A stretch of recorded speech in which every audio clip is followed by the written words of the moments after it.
Diamonds played a pivotal role in the story of Far Cry 2. In a war-torn African state on the brink of collapse, these jewels were prized items of great importance. They could be used to broker a false peace between two warring factions, allowing the warlords to continue their senseless bloodshed without interference from the outside world. Or they could offer someone a chance to escape that hellhole, providing a valuable asset to bribe border agents for safe passage. The game itself was a rough gemstone in a matter of speaking. While imperfect in some respects, it clearly had a great deal of potential. Ubisoft had unearthed something truly special, a paradigm for survival-themed shooters that allowed players to creatively approach complex situations from almost any angle in a harsh dynamic sandbox of a world. In the near decade since that breakthrough, Ubisoft has studied Far Cry's faults and fortes. It's refined the prototype into a distinct formula, taking extra care to meticulously shave off any sharp corners and polish the surface until everything glitters and shines. As strange as it may seem, Far Cry Primal is the next step in that evolution.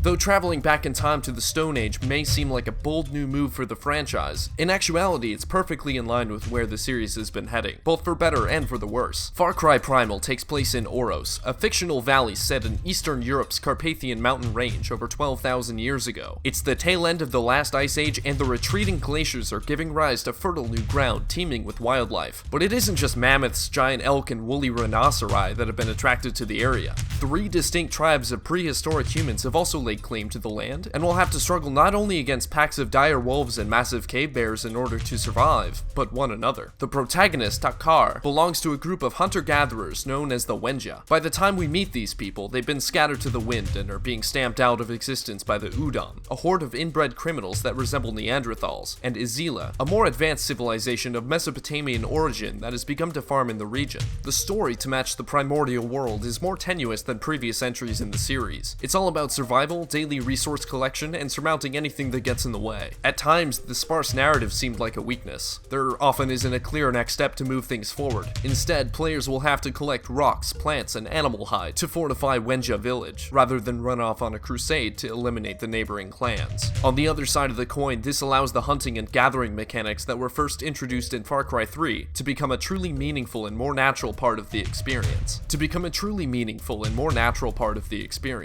Being made to butcher a family of monkeys so the first world protagonists of Far Cry 3 and Far Cry 4 could have slightly larger tool belts never really sat right with me. The idea of rich kids traveling to far off lands to poach endangered species makes my stomach churn, if only because, setting the game's ridiculous plotlines aside, it's all too real and it's a sickening problem. However, Far Cry Primal reframes these systems in a way that makes sense. In the opening sequence, Takar and a group of his tribesmen take down a mammoth in a coordinated effort. It's not done for sport. It's not a gratuitous show of dominance in which the prey is being slaughtered like fish in a barrel. It's an essential part of these people's very existence. It's the difference between them being able to endure or dying out. However, the mammoth hunt goes poorly, leaving Takar alone to fend for himself in the wild. From there, he's forced to live off the land by crafting weapons and gear from his surroundings, but it's not too long before help arrives. Early on, Takar meets Tensei, a Wenja shaman that teaches our hero how to connect with wildlife and become a beast master. In addition to utilizing an arsenal of spears, bows, and clubs, players will be able to call upon a Menagerie of Creatures to assist them in their travels. It begins realistically enough, with the recruitment of a wolf and an owl, but by the time the credits roll, Takar will have ridden on the backs of mammoths and charged into battle alongside leopards and saber-toothed cats. Clearly, Ubisoft has taken some liberties with history and isn't out to make a Mesolithic man simulator, which is fine. Whether they're realistic or not, the animal companions are easily one of the best part of the experience. Building off the buddy system of Far Cry 2 and Far Cry 4's Guardian Tiger, the friendly fauna can be used in a myriad of ways, whether it's scouting, coordinating attacks, performing stealth takedowns, disrupting enemies, or protecting Takar in a time of need. This system has unlimited utility and is immensely fun to toy around with. In one instance, I rode a mammoth to the edge of an enemy encampment, hopped off, and lit a fire behind the beast. This made it charge toward my foes in a panic state, allowing me to use my owl to scout the area and drop beehives on the unfortunate Izila below. All the while, my dire wolf and I pincered the remaining enemies in a flank attack. It was pure chaos. The sort of thing people love about Far Cry games, but elevated to a whole new level. That said, while these flashes of brilliance do exist, the experience doesn't feel as new or as thrilling as it probably should. Despite sporting a dramatically different environment and an all-new chest of toys to interact with the world, it still feels an awful lot like the past few Far Cry games. At its core, it's very much a Ubisoft brand open world game with outposts to conquer and plenty of optional side missions to distract you along the journey. If you're feeling fatigued by that formula, this may not be the bold step forward you've been waiting for. It doesn't help that Ubisoft seems overly taken on revisiting familiar territory. The narrative once again leans on over-the-top characters, like a stereotypical American redneck, who asks you to collect poop for him and drug-induced hallucinations, which left me wanting for something more subtle, nuanced, or just plain different. The worst offender in this regard was a scene involving a topless woman pushing the protagonist into a pit, echoing a moment from Far Cry 4. In some ways, Far Cry Primal is a breath of fresh air, but the methods it uses to shake things up are largely superficial or ancillary. There's a dissonance between what's new and what's not. While Far Cry Primal is a well-made experience, one I enjoyed a great deal, it oftentimes had me thinking about the routine the series has settled into, and envisioning a future where the Far Cry formula may not be as compelling as it once was, no matter how extraordinary the setting. For the full review of Far Cry Primal, written by MacGregor, please check Destructoid.com.